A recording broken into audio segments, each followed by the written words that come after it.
Ce soir, deux disciplines se rencontrent sur ce plateau, le chant et l'humour. Deux disciplines, mais un seul monde, l'art. La grande interview reçoit Dali Dandala, artiste pluridisciplinaire, et Gad Gadios, humoriste. La grande interview, c'est tout de suite.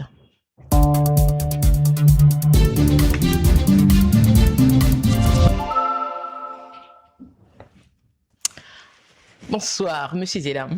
Bonsoir, madame la journaliste. Bienvenue sur le plateau de Tcheleka Média. Merci. Dali, une première pour toi dans les locaux de Tcheleka.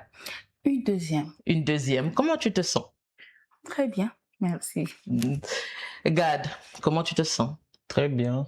Bien reçu comme d'habitude. D'habitude, c'est pas pour une première fois que je viens dans les locaux de Tcheleka Média. Je viens souvent, mais je reste souvent, je suis derrière la caméra. Mais cette fois-ci, même j'ai décidé de venir parce que j'ai quand même beaucoup de choses à vous dire. Ok, merci, on va en savoir plus. N'oubliez surtout pas de partager ce contenu, liker, et si vous n'êtes pas encore abonné, faites un effort supplémentaire. Abonnez-vous pour ne rien manquer.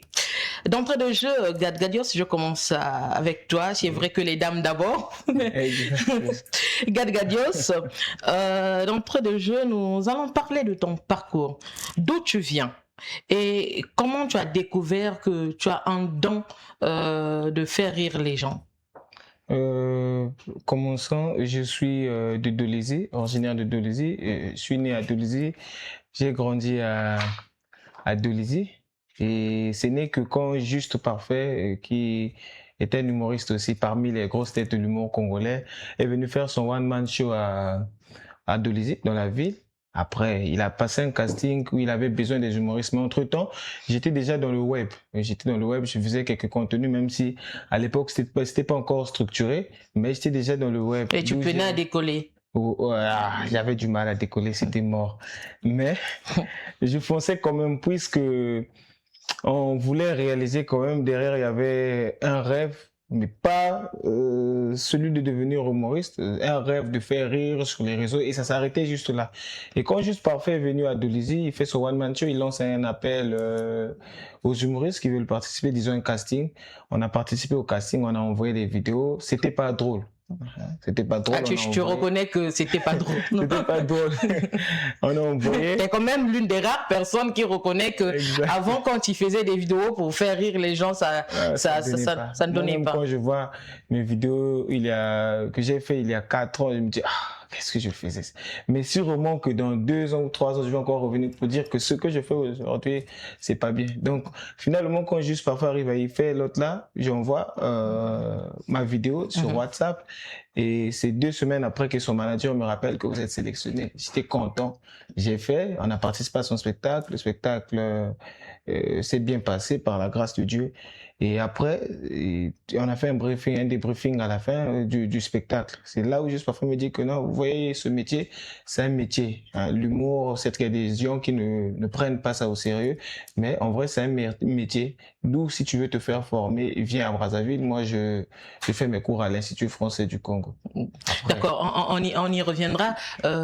Dali Dandala, tu as commencé à chanter toute jeune, tu avais 10 ans quand tu rentrais dans une chorale de l'église évangélique. Est-ce que cette expérience, c'est cette expérience qui a façonné ton envie de continuer dans la musique, ou bien ça t'a donné le goût de la scène? Bon, déjà 10 ans, c'est juste pour mettre un chiffre, mais sinon c'est beaucoup plus tôt que ça. Je suis née à l'église évangélique, donc naturellement je grandis à l'école le dimanche, ça chante et tout ça là.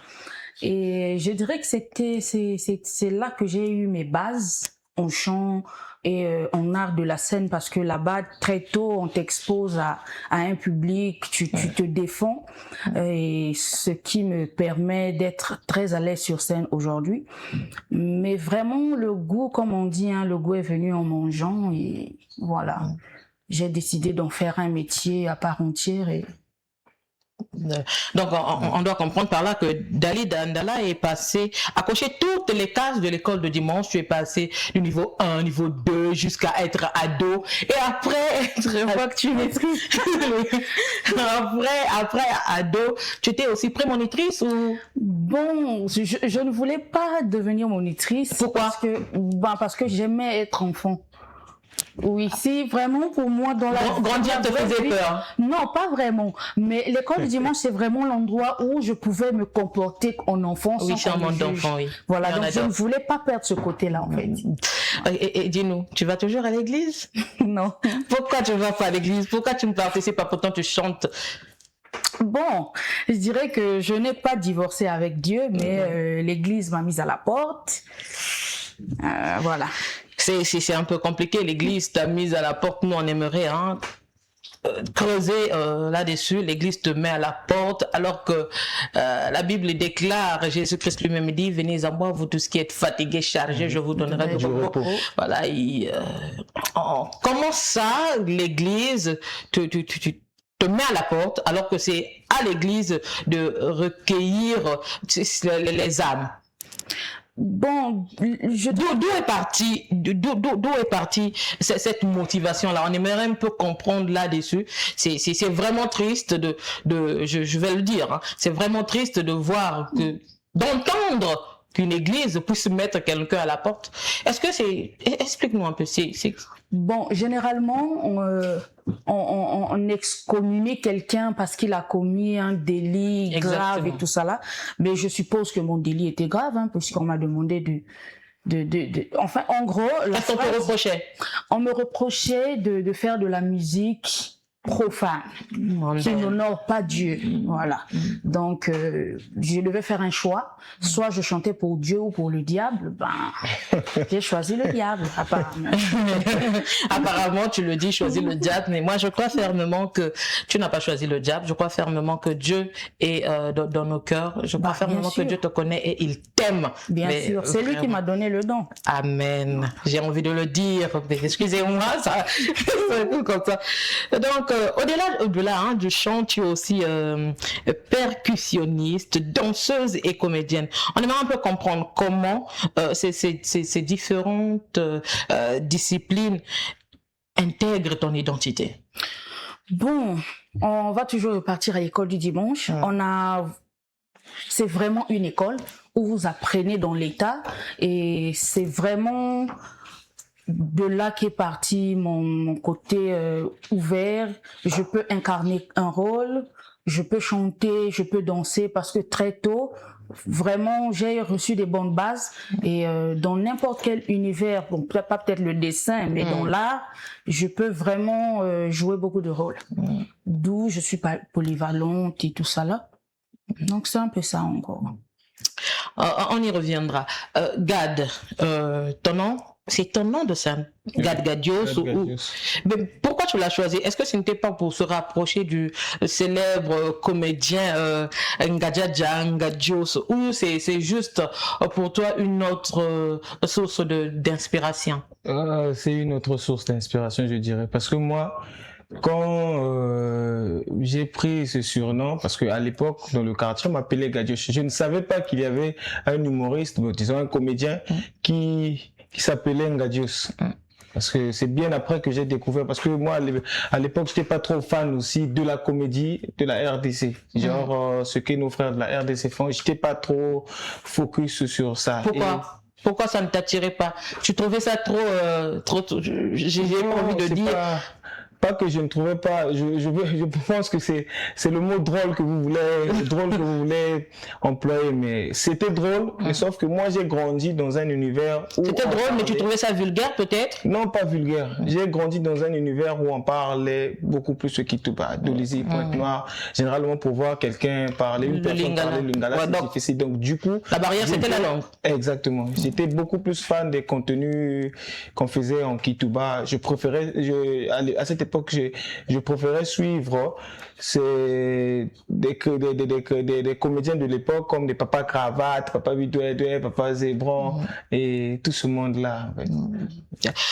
Alors, tu as commencé d'abord avec les vidéos et après tu as fait ta première planche, c'est Adolisi, lors du One Woman Show de Juste Parfait. One Man Show de Juste Parfait, qu'on salue, le grand formateur.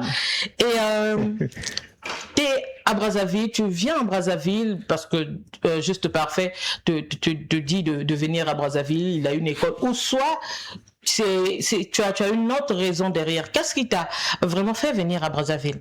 Ce qui m'a fait venir à Brazzaville, d'abord, ce sont les études. Mais moi, quand je suis arrivé, au lieu d'aller m'inscrire à Wayengobi, la première des choses, c'est de prendre mon inscription à l'IFC.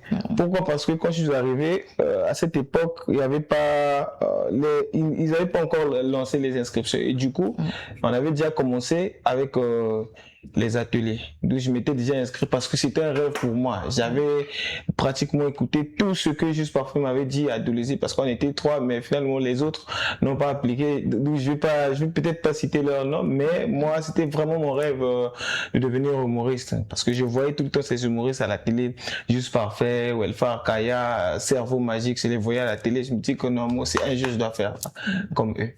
C'était le suivisme. Exactement. Et mon rêve, c'était juste de faire le Canal Comedy Club, passer sur Canal+. Mais depuis que je l'ai fait, je me suis rendu compte que ça n'a presque rien changé. En fait. La télé, certes, qu'il y a des amis qui t'ont vu, mais il faudra avoir une certaine visibilité pour pouvoir vendre ces images qui passent sur Canal+, sur le web, sur les pages Facebook et TikTok, parce que aujourd'hui c'est plus comme avant. Facebook et la télé, ce n'est plus comme avant. Tout le monde n'est plus accro à la télé. Même moi, si je veux rédiger quelque chose, je préfère le faire au téléphone que de rester devant l'ordinateur ou bien rester devant la télé. Ok, tu as parlé de visibilité, hein, j'ai envie de rebondir rapidement dessus. Et pourquoi tu fais l'humour? Pour toi, l'humour, c'est quoi? Qu'est-ce qui représente pour toi? À la base, c'est juste par enthousiasme. Et aujourd'hui, qu'est-ce qui représente? Aujourd'hui, ça devient ma passion. Je vis que de ça tout le temps. Si je fais 2 heures où je ne pense pas de l'humour, ça veut dire que je pense soit à autre chose, à un truc qui concerne soit ma vie personnelle, soit ma vie académique. Sinon, tout le temps, durant mes 24 heures, je peux dire 18 heures, je pense à l'humour. Tu arrives à Brazzaville pour l'humour, mais également pour tes études. Exactement. Où est-ce que tu en es aujourd'hui? Je vais toujours à l'école. Je suis en 2e année à la faculté de lettres, arts et sciences humaines, Bayardel, Flash. Voilà. Est-ce que tu y vas souvent? Ouais. Est-ce que tu es fort à l'école ou bien c'est la star mania? Une fois que tu arrives à l'école, tu n'étudies plus parce que tu es star. Non, je vais toujours à l'école. Mais sauf que peut-être par rapport aux occupations et par rapport aux rendez-vous qu'on a maintenant aujourd'hui, ça devient un peu compliqué. Mais je m'arrange toujours à être là quand je n'ai pas de rendez-vous. Et même quand j'ai des rendez-vous, si on a un devoir à faire, je préfère annuler le rendez-vous et aller à l'école parce que c'est ça la priorité. Alors, on a envie de comprendre. Je sais aussi, je pense aussi. La priorité, je dois préciser, la priorité pour nos parents. Oui. Parce que pour toi, la priorité, c'est l'humour. C'est l'humour. Donc, si tu vas à l'école, c'est pour enlever ce poids-là, de payer la dette que tu as auprès de parents. Exactement, c'est ça. Mais tu ne trouves pas ça dangereux de se rendre à l'école partiellement? Non, c'est pas dangereux. Moi, je pense qu'avec le métier... Mais comment tu arrives à tenir? En fait, on a envie de comprendre ça. Et je sais pas, Dali également. Moi, j'ai envie de comprendre ça. Comment tu arrives à tenir entre l'école et l'humour? C'est vrai que le penchant, il est plus en humour. Mais comment tu arrives à trouver le temps juste? Ouais. Il y a des gens peut-être qui ne savent pas, mais l'humour, c'est un art intellectuel qui demande beaucoup d'intelligence. Et moi, je pense que ça a quand même beaucoup de points communs avec l'école, les études, parce que tout le temps, on fait parfois des recherches. Moi, j'ai un sketch, par exemple, sur les partis politiques, où je n'avais pas la connaissance sur les partis politiques, j'ai fait des recherches, et finalement, j'ai découvert. C'est comme à l'école aussi. Tout le temps, on doit être soit sur des sites web, soit sur les applis d'intelligence artificielle pour acquérir de la compétence. Et c'est la même chose avec l'école. Il suffit juste de bien s'appliquer et accorder du temps à tout. Et je pense que on s'en sort bien. Je pense que tu peux toujours t'en sortir. Dali, tu as eu l'opportunité de collaborer avec des figures emblématiques de la musique congolaise. En parlant de ces figures, je vois Zao, je vois Oupta, je vois Sévric Gombo, je vois Fanny Fayard et bien d'autres, ceux de ta génération. Mais on parle de ces têtes-là, le grand Zao, Oupta, Maman Oupta, Fanny Fayard. Et quelles sont les leçons que toi t'as tirées lors de cette collaboration? Et est-ce que ces collaborations ont influencé ton art? Énormément. Déjà, avec Zao, jusqu'aujourd'hui, je suis choriste dans Mbanga Jazz excusez le nom. Oui. Mbanga Jazz. La bouche. La gueule, c'est le chien, la bouche. Donc, il y a ça, je suis choriste de chez Zao. Et j'avoue que chez Zao, j'ai appris que... généralement, on nous demande, moi personnellement, c'est quoi ton style de musique? J'avais du mal parce que personnellement, je peux tout faire. Voilà. Au niveau chant, je peux vraiment faire, je peux rapper, je peux vraiment. Ah bon? Oui. Est-ce que tu peux nous faire un petit rap? Non, mais dans Nibeto, je crois que j'ai rappé. Nibeto Wakento, j'ai rappé. Ah ouais. Et mon dernier feat avec Ouzegang, j'ai aussi rappé. Donc voilà. Mais je ne suis pas rappeuse. Mais ça, ce n'était pas le studio. Parce que le tricage de studio aussi, on connaît, Dali. Je suis une artiste de scène. Oui. Voilà. Je suis une artiste de live, je voulais dire. Voilà, je ne peux pas faire quelque chose que je ne suis pas capable de reproduire. Voilà. Sur scène. On comprend par là que Dali Dandala ne triche pas. Non, du tout. Pas son nom. Du tout. Déjà qu'on n'a pas la logistique qu'il faut pour tricher. Pour tricher. En fait. Donc je disais, Zao m'a dit que tu as la chance de naître dans un pays qui est rempli de culture. On a beaucoup de culture, on a beaucoup d'ethnies, et ça sera un crime de te baser que, par exemple, sur le Kingoli, par exemple. Donc, fais de la musique. Quand ça te vient en reggae, chante le reggae. Quand ça te vient en rumba, fais de la rumba. Le secret, c'est juste faire de la bonne musique. Et vraiment, il m'a donné confiance en moi.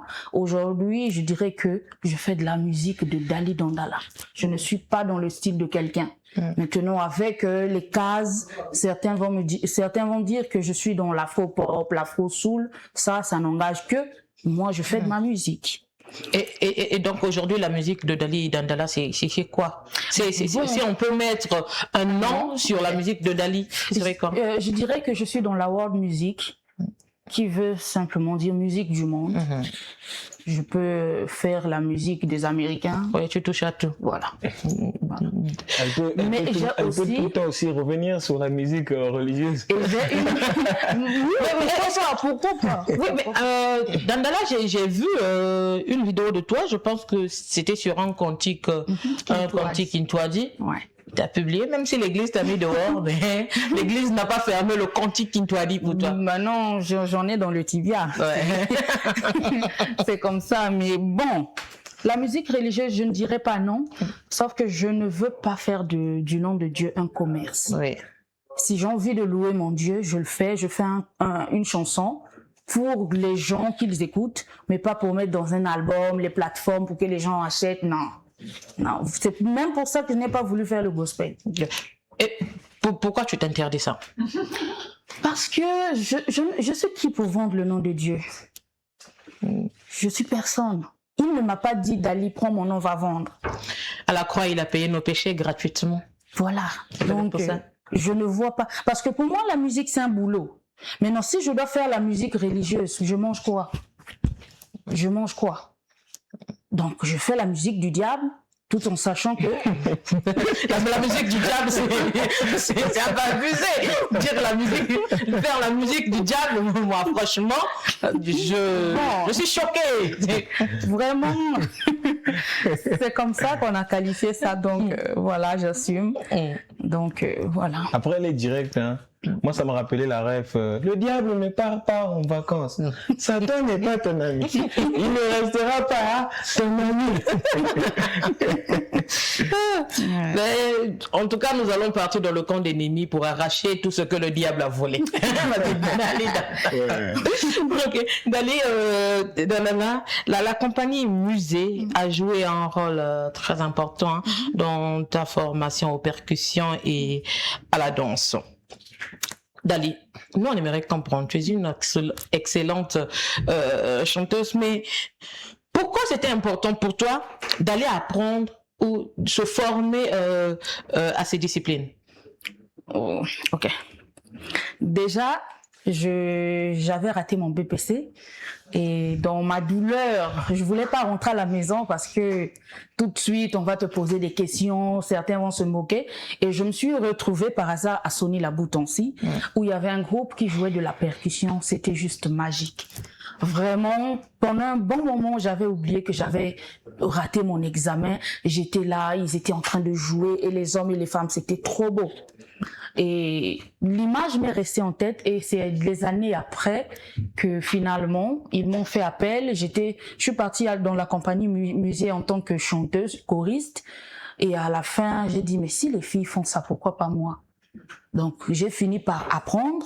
Et je me suis dit, en fait, il y a beaucoup de chanteuses dans ce monde, mais qui sont calées, qui chantent très bien. Qu'est-ce qui fait ma particularité? Tu vois, on te met devant une Céline Dion, j'avoue qu'elle va te mettre une raclée. Mais toi également, tu vas mettre une raclée à Céline Dion. Oui, je sais, mais dans le contexte où elle fait du Céline, moi je peux débarquer avec de la rumba, elle ne fera jamais la rumba comme moi. Exactement. Tu vois un peu. Mais c'est vraiment, il y a des chanteuses qui jouent à la guitare. Je voulais aussi quelque chose et je me dis, il y a beaucoup qui jouent de la guitare. Moi, je prends la percussion. Dali, quand elle joue à la percussion, allez suivre Dali. Et d'ailleurs, très bientôt, tu as un spectacle. Est-ce que tu peux parler de ce spectacle? Ok. Alors, le spectacle est prévu pour ce 27 juin aux ateliers SAM. Il y a des informations sur mes comptes. Le spectacle, le thème, c'est concestral. Pourquoi ce thème? Ok. Concestral, c'est un mélange de concert ancestral. Ouais. Parce que quand l'église m'a foutu à la porte, je me suis tournée vers mes ancêtres. Et je respecte beaucoup la doctrine de l'église évangélique que je chéris. Mais en même temps, je me dis qu'en tant qu'Africaine, on a tourné le dos à quelque chose d'important qu'on devait revoir, qu'on devait réinsérer dans notre éducation, c'est accepter notre passé, ceux qui ont été là avant nous, ceux qui ont fait qu'on soit là aujourd'hui, qu'on leur mette à leur place. Et voilà, donc c'est en quelque sorte un hommage à les Kimpavita, pourquoi pas Mama Ngunga. Je pense qu'au même titre qu'on reconnaît Abraham, au même titre qu'on reconnaît Isaac, le Dieu d'Isaac, j'ai envie de dire le Dieu de Kimpavita, pourquoi pas. Donc voilà un peu. J'aimerais renouer des liens avec notre culture. Voilà, avec notre culture. Pardon, oui, j'inviterais tout Congolais, toute personne qui pense que c'est logique que nos ancêtres trouvent une place de valeur, de choix dans notre quotidien, dans tout ce que nous faisons. Je vous invite à être là ce samedi 27 juin. Et c'est combien les tickets? C'est 5 000 seulement. 5 000, c'est bon. C'est 5 000 seulement. Ailleurs, c'est 10 000, 15 000. Alors, venez, nous allons danser au rythme de nos cocos. Voilà. Exactement. Mais tout à l'heure, hein, quand on aborde ce sujet de l'église, de nos ancêtres, j'étais sentie, très émotionnée. Tes ancêtres. Oui, tout à l'heure quand tu as abordé ça, moi je te regardais, c'est vrai que tu as les lunettes, mais j'étais en train Moi, de... j'ai senti la chair de poule, en fait. Moi, la chair de poussin. Et donc, j'étais en train de regarder tes yeux. Je dis, ouais. C'est fort. Alors, je vais te laisser souffler un peu. Hein. On va descendre de cette émotion. Et la chair de poussin va descendre également. Gad, qu'est-ce qui est difficile aujourd'hui pour toi dans ton domaine? Est-ce écrire des blagues tous les jours ou des productions? Et où est-ce que toi tu trouves les idées ou tes inspirations?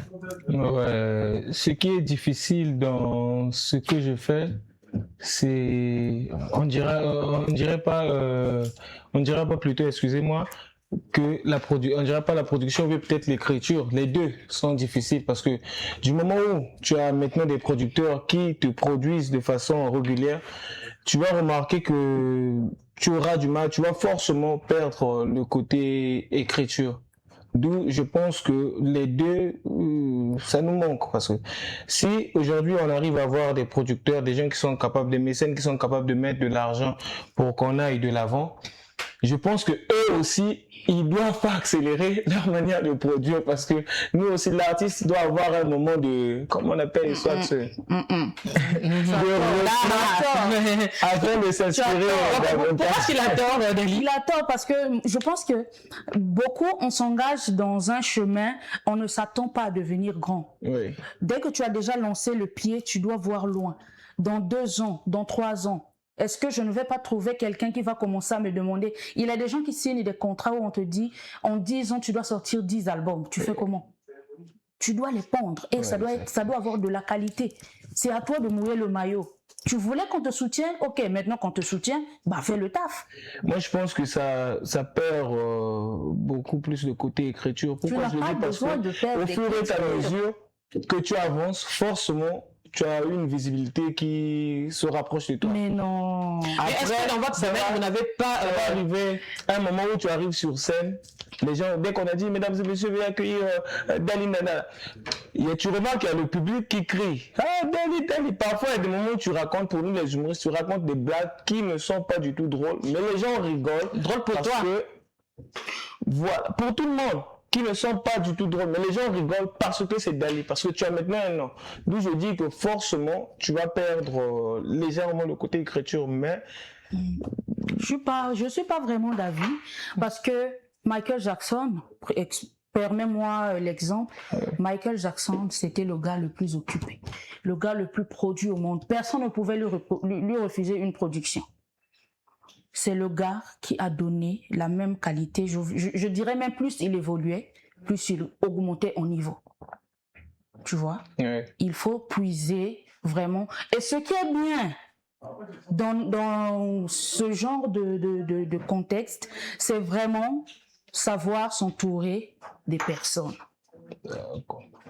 Tu peux avoir une équipe des gens. Nous, par exemple, je peux avoir un ghostwriter. Je peux avoir quelqu'un qui me donne des top lines. Ouais. Tu vois, il faut associer les autres pour voilà. Quand ça devient trop pour toi, exactement, tu peux demander de l'aide aux autres. Et c'est le problème que nous avons avec notre milieu culturel. On n'aime pas demander de l'aide. On a l'impression que c'est une faiblesse. Non, même Michael Jackson, c'est R. Kelly qui a écrit. Tu vois. Donc c'est comme ça, il faut demander de l'aide. Moi je peux te donner des idées en humour, ouais. Je sais pas. Mais cela n'empêche pas que l'artiste ait quand même un moment de se ressourcer en fait. Une période disons les vacances. Non, tu es en train de chercher les excuses. C'est pas le moment de te faire des vacances. Ouais, c'est pas encore le moment. Je crois que c'est les Kiff No Beat qui disent tant qu'il n'y a pas million, je ne peux pas dormir. Tu ne peux pas, frère. C'est pas possible. Tu vas te reposer pourquoi? Parlons du personnage de Mame-Marie qui fait beaucoup rire. Est-ce que Mame-Marie existe vraiment? Et d'où t'es venue cette idée? Mame-Marie, elle existe. Hein, parce qu'il y a des gens qui se posent des questions. Je vais répondre. Il y a des gens qui se posent des questions. Est-ce qu'elle existe? Ou bien c'est juste une voix créée par l'IA et tout. Je dis que elle existe. c'est pas ma maman, parce qu'il y a des gens aussi qui pensent que c'est ma maman biologique. Non, c'est pas ma maman biologique, c'est notre comme on dit, Kololopango, propriétaire de la parcelle où on vit. Et une fois, j'ai eu l'idée de faire une vidéo, comme je fais aussi bien le montage, j'ai eu l'idée et j'ai demandé à la maman, est-ce que vous pouvez mettre la voix? Finalement, elle a accepté. Elle a accepté de mettre la voix. La première vidéo qu'on a postée, ça n'a pas fait des vues, mais il y avait quand même beaucoup de commentaires. Les gens ont dit, m'ont écrit en commentaire que insiste avec ce concept, ça va marcher. Il y a même Jojo la légende qui est l'une des personnes qui m'ont encouragé à continuer avec ce concept, qui a écrit que me garde ce concept. Finalement, j'ai insisté. 3 mois après, ça a pris. Et aujourd'hui, ça fait une année que le concept de Ma Marie continue à exister. Il suffit juste de créer une diversité dans ça, aborder un peu certains sujets. Il faudrait pas rester sur un même sujet, genre ce qui se passe au quotidien dans nos familles. On aborde tous les sujets. Par exemple, il y a eu une difficulté des passeports, on aborde. Il y a telle situation qui se passe, pénurie de carburant, on aborde. C'est comme ça que j'évolue avec ce concept. Très rapidement, hein, tu abordes aussi la problématique du bac. Tu as parlé des bacs dans des élèves qui présentaient le bac. Le bac, oui. Mais est-ce qu'il y avait un message derrière? Quel est le message que toi tu voulais faire passer derrière tes vidéos? Très rapidement, parce que nous sommes en cours de temps. Nous sommes à la fin.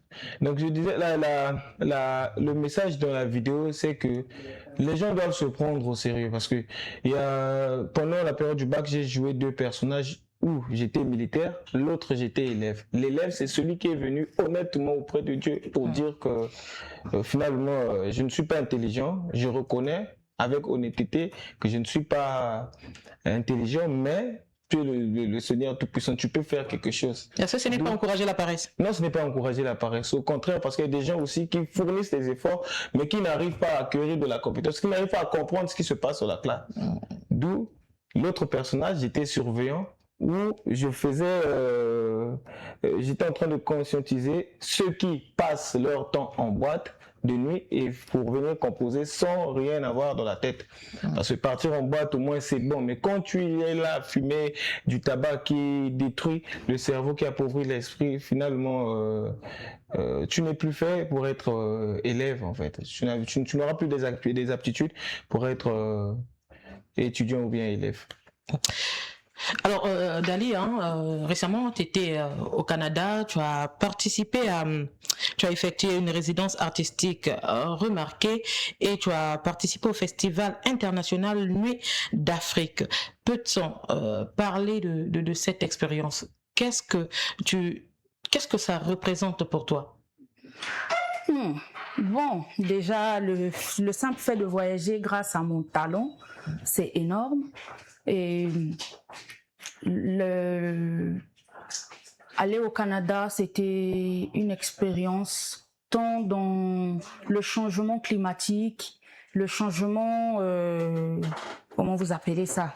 Leur truc de changement horaire. Wow. Décalage horaire. Voilà, il fallait s'habituer au même moment à la température, au climat, au décalage horaire, et tu devais travailler. Et vraiment, l'une des plus grandes leçons que j'ai apprises là-bas, c'est quand les Blancs disent qu'il pleuve, qu'il neige, on va faire. En fait, j'ai compris ça sur place. Voilà. Sous la neige. Voilà. Nous, on imagine ça, qu'il pleuve, qu'il neige. Mais en sortant sous la neige, avec tout ce qu'il y avait, tu vas quand même au boulot. Il y a des écoles, les enfants vont à l'école, tout le monde va au travail. Tu n'as pas d'excuses. Et ça, vraiment, comparé à nous, quand il pleut, on ne peut plus aller, voilà. Et l'expérience, j'ai travaillé avec une Ivoirienne sur place et une autochtone du Canada. C'était magique et j'ai vraiment adoré. J'espère que voilà, on aura beaucoup d'autres occasions comme ça pour pouvoir exploiter de plus belle notre culture. Donc moi sûrement, nous allons à la fin de nos échanges. Dali, tu utilises ton art pour défendre les droits de femmes et de personnes vulnérables. Pourquoi cet engagement? Y a-t-il une histoire derrière? Et quels sont les défis que tu rencontres souvent? Bon, déjà que je suis une femme, donc c'est logique que je défende la cause de la femme. Bon, déjà dans le milieu culturel, en tant que femme, c'est pas évident. C'est vraiment pas évident parce que on est tout de suite vu comme de la viande qu'on peut se partager. On n'arrive pas à voir l'argent derrière nous. On voit juste, si je travaille avec cette fille, On voit le physique. Voilà, on voit le physique, on fait des programmes vraiment superficiels autour. Donc, les femmes ne bénéficient pas vraiment de la considération. Quand quelqu'un met de l'argent sur ton boulot, ce n'est pas pour que tu ailles loin, c'est juste pour t'avoir dans son lit. Tu vois, donc c'est quand même méchant qu'on nous dise que les femmes n'évoluent pas. On fait beaucoup d'efforts, sérieux. Je joue au tam-tam, quel effort vous voulez? Ouais. Quel effort vous voulez? Je joue au tam-tam, tu danses. Je danse, je roule. Tu chantes. Jusqu'à, on va même dire qu'elle est deux fois, parce que je fais des trucs d'homme. Voilà, je fais des trucs d'homme, donc elle doit être là-bas. Donc, on prend tout ça là sur nous, on essaie de forcer, mais les gens ne nous croient toujours pas. Donc, vraiment, je ne sais pas qu'est-ce qu'on va encore prouver. Parce que on chante, on danse, on joue au tam-tam. Il y a même les femmes qui font de la batterie. Donc il y a vraiment pas de raison pour. C'est juste peut-être que les femmes, entre nous les femmes qui ont les moyens, pensez aussi à investir dans vos amies femmes. C'est-à-dire que si entre nous les femmes, on pouvait aussi créer notre système pour se soutenir, peut-être que ça va changer les choses. Mais sinon, on ne peut vraiment pas compter sur nos hommes. Gad, rapidement, pour se séparer, dernière question. Tu as participé au festival Touséo et à Brazza Comedy Show et bien d'autres. Qu'est-ce que ces festivals ont apporté dans ton parcours et quels sont les souvenirs que tu gardes de ces grandes scènes? Je dirais, pour ne pas être lent, ce que ces festivals m'ont apporté, c'est la visibilité sur scène, être connu d'un public de stand-up, parce qu'il y a eu une différence entre le public de scène et le public web. Et au-delà de ça, quels sont les souvenirs? Ce sont des liens que je me suis fait avec d'autres artistes que je ne croyais même pas qu'on devait être amis aujourd'hui. Et je pense que c'est tout. Regarde, tu es sur le point de ton spectacle, c'est quand? Tu parles du le 11 juillet. Le 11 juillet. Alors, comment est-ce qu'on fait pour venir assister au spectacle de Gad Gadios? Voilà, les tickets sont disponibles en ligne sur la plateforme Jack Event. Il y a aussi des tickets en présentiel. Présentiel, voilà. Pour le spectacle, c'est vendu à 2500 francs et 10 000 francs VIP. Et ce que je peux dire aux Congolais, c'est de venir le jour J, de reprendre présent, parce que c'est un tout premier spectacle pour moi. C'est un défi que je vais relever. Et je fais appel à des personnes de bonne foi, à ce public de stand-up, de venir le jour J. Car ce que je peux vous rassurer, c'est qu'il y aura au moins plus de... Parce que c'est 200 places, plus de 400 cotes. Non, c'est que sur 1000 et quelques cotes qui seront brisées le jour J. Ça, c'est clair. Mais dis-nous, il se tiendra où et à quelle heure? Ouais. Le spectacle se tiendra à King's Apart, à Bakongo, au numéro 34 de la rue Bergère. La référence, c'est le lampadaire. Et les célibataires savent de quoi je parle. Le lampadaire, on fait souvent les grillades la nuit. Donc, c'est un peu ça. Je pense que j'ai tout dit. Et l'heure, c'est à 17h. 17h. Merci beaucoup, Gad. Dernier mot, Dali Dandala. Ok, puisqu'on parlait des spectacles, je reviens sur mon spectacle. Ce 27 juin, aux ateliers Sam, en Pissa, en face du siège de Yuki. Voilà, le ticket c'est 5000. Je n'ai pas voulu faire des VIP parce que pour moi vous êtes tous VIP. Voilà, donc venez, on va communier avec nos ancêtres et puis voilà. Merci beaucoup d'être passé sur le plateau de Tcheleka Media. Revenez quand vous voulez, vous êtes chez vous. Téléka, c'est votre maison. Ouais, merci pour l'invitation. Merci à vous également. Merci, madame la journaliste. Nous sommes arrivés à la fin de notre émission. N'oubliez surtout pas de partager ce contenu, liker. Si vous n'êtes pas encore abonné, faites un effort supplémentaire. Abonnez-vous pour ne rien manquer. Quant à moi, je vous dis à très bientôt. Prenez soin de vous.